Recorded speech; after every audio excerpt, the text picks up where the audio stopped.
చివరి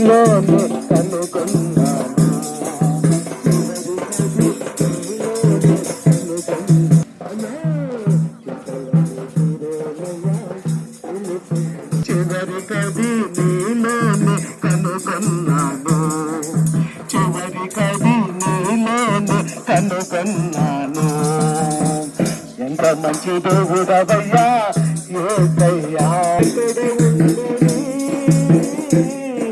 క్షమనేది ఎక్కట నాకు దొరికేనని బంధువులను వెతికాను, స్నేహితులను అడిగాను, బంధువులను వెతికాను, స్నేహితులను అడిగాను, చివరికది నీలోనే కనుగొన్నాను.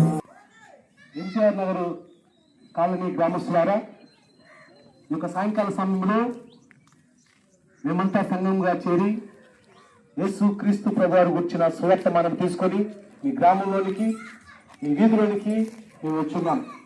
కొద్ది నిమిషాలు ఈ యొక్క సువార్తను మీరు విని మీరును మీ కుటుంబాలను ఈ గ్రామం ఆశీర్వదించబడాలని, ప్రత్యేకంగా మరి దేవుని యొక్క రక్షణ గురించి తెలుసుకొని జీవించబడాలని మేము ఆశపడుతున్నాం.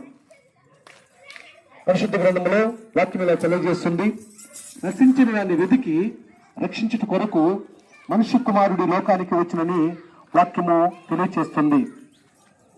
ఏమి నశించిపోయిందంటే మానవుడు నశించిపోయినాడు. అపరాధముల చేత, పాపముల చేత చచ్చిన స్థితిలోకి మానవుడు వెళ్ళిపోయినాడు. అలాంటి మానవుడిని రక్షించడానికే యేసుక్రీస్తు ప్రభువారు ఈ లోకానికి రావాల్సిన అవసరం వచ్చింది.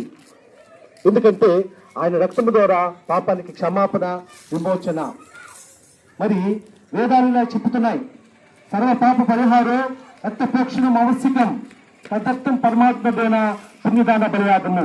అనగా సర్వ పాపానికి పరిష్కార మార్గం ఏంటంటే రక్తము చిందించబడి ఉండాలి. అది ఎటువంటి రక్తమై ఉండాలంటే పరిశుద్ధ రక్తమై ఉండాలి, నిర్దోష రక్తమై ఉండాలి, నిరపరాధ రక్తమై ఉండాలి. అటువంటి వాళ్ళ లోకంలో ఈ ప్రపంచంలో ఎవరైనా ఉన్నారా?